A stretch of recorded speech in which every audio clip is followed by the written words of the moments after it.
ఇంట్లో ఆలు ఉన్నాయి. ఏం చేద్దాం? ఆలు పరోటా. Let's start. ఇలా ఒక చపాతీని చేసుకొని అందులో ఆలు కర్రీని ఇలా స్టఫింగ్ చేసుకోండి. నేను చూపించే విధంగా ఇలా సైడ్స్కి మలుచుకుంటే ఇలా రౌండ్గా చేసుకున్నాక కొంచెం పిండి వేసుకొని ఆలు పరోటాని ఇలా రెడీ చేసుకోండి. ప్యాన్ హీట్ అయ్యాక కొంచెం ఆయిల్ వేసి పరోటాని వేసేసి మీడియం ఫ్లేమ్లో కాల్చుకోండి.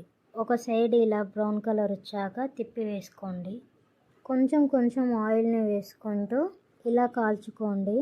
ఎప్పుడు చపాతీలు తిని తిని బోర్ కొడితే ఒకసారి ఇలా ఆలు పరోటా ట్రై చేయండి. టేస్ట్ మాత్రం సూపర్ ఉంటుంది. నార్మల్గా మనం హోటల్లో తింటే ఆలు పరోటా అస్సలు డైజెషన్ అవ్వదు. వాళ్ళు మైదా పిండితో చేస్తారు కాబట్టి మనం ఇలా ఇంట్లో గోధుమ పిండితో చాలా సాఫ్ట్గా చేసుకోవచ్చు.